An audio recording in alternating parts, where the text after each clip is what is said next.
DahlThe Witches, the Grand Hive Witch. The next day, a man in a black suit arrived at the house carrying a briefcase, and he held a long conversation with my grandmother in the living room. I was not allowed in while he was there, but when at last he went away, my grandmother came in to me, walking very slowly and looking very sad. That man was reading me your father's will, she said. What is a will? I asked her. It is something you write before you die, she said, and in it you say who is going to have your money and your property. But most important of all, it says who is going to look after your child if both the mother and father are dead. A fearful panic took hold of me. It did say you, Grandmama, I cried. I don't want to go to somebody else, do I? No, she said. Your father would never have done that. He has asked me to take care of you for as long as I live, but he has also asked that I take you back to your own house in England. He wants us to stay there. But why? I said. Why can't we stay here in Norway? You would hate to live anywhere else. You told me you would. I know, she said, but there are a lot of complications with money and with the house that you would understand. Also, it said in the will that although all your family in Norwegian, you were born in England, and you have started your education there, and he wants you to continue going to English schools. Oh, Grandmama, I cried, you don't want to go and live in our English house. I know you don't. Of course I don't, she said, but I am afraid I must. The will said that your mother felt the same way about it, and it is important to respect the wishes of the parents. There was no way out of it. We had to go to England, and my grandmother started making arrangements at once. Your next school term begins in a few days, she said, so we don't have any time to waste. On the evening before we left for England, my grandmother got on to her favorite subject once again. There are not as many witches in England as there are in Norway, she said. I'm sure I won't meet one, I said. I sincerely hope you won't, she said, because those English witches are probably the vicious in the world. As she sat down there, her full cigar and talking away, I kept looking at her hand with the missing thumb. I couldn't help it. It was fascinating by it, and I kept wondering what awful things had happened that time when she had met a witch. It must have been something absolutely appealing and gruesome, otherwise she would have told me about it. Maybe the thumb had been twisted off, or perhaps she had been forced to jam her thumb down the spout of the boiling kettle until it was steamed away, or did someone pull it out of her hand like a tooth. I couldn't help trying to guess. Tell me what those English witches do, Grandmama, I said. Well, she said, sucking away at her stinky cigar. Their favorite rust is to mix up a powder that will turn a child into some creature or other that all grown-up hate. What sort of creature, Grandmama? Often it's a slug, she said. A slug is one of their favorites. Then the grown-ups step on the slug and squish it without knowing it's a child. That's perfectly beastly, I cried. Or it might be a flea, my grandmama said. They might turn you into a flea, and without realizing what she was doing, your own mother would get out the flea powder, and then it's goodbye you. You're making me nervous, Grandmama. I don't think I want to go to England. I known English witches, she went on, who have turned children into pedestrians, and then seek the pedestrians up into the woods the very day before the pheasant shooting season opened. Ouch, I said. So they got shot? Of course they got shot, she said. And then they get plucked and roasted and eaten for supper. I picture myself as a peasant flying frantically over the men with the guns, slivering and dipping a gun. The gun exploded below me. Yes, my grandmother said, it gives the English witches great pleasure and to stand back and watch the grown-ups doing away with their own children. I really don't want to go to England, Grandmama. Of course you don't, she said. Nor do I, but I'm afraid we've got to. Are witches different in every country? I asked. Completely different, my grandmother said, but I don't know much about the other countries. Don't you even know about America? I asked. Not really, she answered, although I have heard it said that over there the witches are able to make grown-ups eat their own children. Never, I cried. Oh no, Grandmama, that couldn't be true. I don't know whether it's true or not, she said. It's only a rumor I heard. But how could they possibly make them eat their own children? I asked. By turning them into hot dogs, she said. That wouldn't be too difficult for a clever witch. Does every single country in the world have its witches? I asked. Whenever you find people, you find witches, my grandmother said. There is a secret society of witches in every country. And do they all know one another, Grandmama? They do not, she said. A witch only knows a witch in her own country. She is strictly forbidden to communicate with any foreign witches. But an English witch, for example, will know all the other witches in England. They are all friends. They ring each other up. They swap deadly recipes. Goodness knows what else they talk about. I hate to think. I sat on the floor watching my grandmother. She's put her cigar stub in the ashtray and folded her hands across her stomach. Once a year, she went on, the witches of each separate country hold their own secret meeting. They all get together in one place to receive a lecture from the Grand High Witch of all the world. From who? I cried. She is the ruler of them all, my grandmother said. She is all power. She is without mercy. All other witches are petrified of her. They see her only once a year at their annual meeting. She goes there to whip up excitement and enthusiasm and to give orders. The Grand High Witch travels from country to country attending these annual meetings. Where do they have their meetings from, Mama? There are all sorts of rumors, my grandmother answered. I have heard it said that they just book into a hotel like any other group of women who are holding a meeting.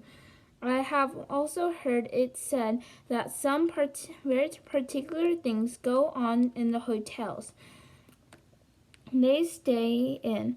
It is rumored that the beds are never slept in, that there are burnt marks on the bedroom carpets, that toads are discovered in the bathtubs, and that down in the kitchen, the cook once found a baby crocodile swimming in his saucepan of soup. My grandmother picked up her cigar and took another puff, inhaling the full smoke deeply into her lungs. Where does the Grand High Witch live when she's at home? I asked. Nobody knows, my grandmother said. If we knew that, then she could be rooted out and destroyed. Witch fleas all over the world have spent their lives trying to discover the secret headquarters of the Grand High Witch. What is a witchfully? Grandmama, a person who study witches and know a lot about them, my grandmother said. Are you a witchfully, Grandmama? I am a retired witchfully, she said. I am too old to be active any longer. But when I was younger, I traveled all over the globe to trying to track down the Grand High Witch. I never came even close to succeeding. Is she rich? I asked. She's rolling, my grandmother said, simply rolling in money. Rumors has it that there is a machine in her headquarters, which is exactly like the machine the government uses to print the banknotes you and I special designs and pictures on them. Anyone can make them who has the right machine and the right paper. My guess is that the Grand High Witch makes all the money she wants and she dishes it out to the witches everywhere. What about the fortune money? I asked. Those machines can make Chinese money if you want them to. My grandmother said, it's the only question of pressing the right button. But Grandmama, I said, if no one has ever seen the Grand High Witch, how can you be so sure she exists? My grandmother gave me a long and very severe look. Nobody has ever seen the devil, she said, but we know he exists. The next morning we sailed for England, and soon I was back in the old family in Kent, but this time with only my grandmother to look after me. Then Easter term began, and every weekday I went to school, and everything seemed to have come back to normal again. Now at the bottom of other garden there was an enormous conker tree, and high up in its branches Timmy, my best friend, and I had stared down to build a magnificent tree house. We were able to work on it only at the weekends, but we were getting along fine. We had begun with the floor, which we built by nailing them down within a month. We had finished around the floor, and that left only the roof to be built. The roof was a difficult bit. Once Saturday afternoon, when Timmy was in bed with the flu, I decided to make a count on the roof all by myself. It was a lovely being high up there in the conker tree, all alone with the pale yellow leaves coming out everywhere around me. It was like being in a big green cave, and the height made it extra exciting. My grandmother told me that if I fell, I would break a leg, and every time I looked down, I got a tingle along my spine. I worked away, nailing the first plank on the roof. Then suddenly, out of the corner of my eye, I caught sight of a woman standing immediately below me. She was looking up at me and smiling in the most particular way. When most people smile, their lips go out sideways.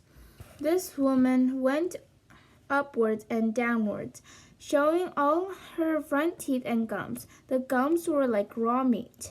It is always a shock to discover that you are being watched when you think you are alone. And what was this strange woman doing in our garden anyways? I noticed that she was wearing a small black hat, and she had black gloves on her hands, and the gloves came nearly up to her elbows. Gloves! She was wearing gloves. I froze all over. I have a present for you, she said, still staring at me, still smiling, still showing her teeth and gums. I didn't answer. Come down out of that tree, little boy, she said, and I shall give you the most exciting present you've ever had. Her voice has a curious rasping quality. It made a sort of metallic sound, as though her throat was full of drawing pins. Without taking her eyes off from my face, she was slowly putting one of her gloves into her purse and drew out a small green snake. She held it up for me to see. "It's tame," she said. The snake began to coil itself from her forearm. It was brilliant green. If you come down here, I shall give him to you," she said. "Oh, Grandmama," I thought, "come and help me." Then I panicked. I dropped the hammer and shot up the enormous tree like a monkey. I didn't stop until I was high as I could possibly go, and there I stayed, quivering with fear. I couldn't see the woman now. There were layers and layers of leaves between her and me. I stayed up there for hours, and I kept very still. It began to grow dark. At last I could hear my grandma calling my name. "I'm up here," I shouted. "Come down at once," she called out. "It's past your supper time." "Grandmama," I shouted, "has the woman gone?" "What woman?" my grandmother called back. "The woman in the black gloves." There was a silence from below. It was silence of somebody who was too stunned to speak. "Grandmama," I shouted again, "has she gone?" "Yes," my grandmother answered at last. "She's gone. I'm here, my darling. I'll look after you. You can come down now." I climbed down. I was trembling. My grandmother enfolded me in her arms. "I've seen a witch," I said. "Come inside," she said. "You'll be all right with me." She led me into the house and gave me a cup of hot cocoa with lots of sugar in it. "Tell me everything," she said. I told her. By the time I had finished, it was my grandmother who was trembling. Her face was ashy gray, and I didn't glance down at that hand of hers that didn't have a thumb. "You know what this means," she said. "It means that there is one of them in our district. From now on, I'm not letting you walk alone to school." "Do you think she could be after me especially?"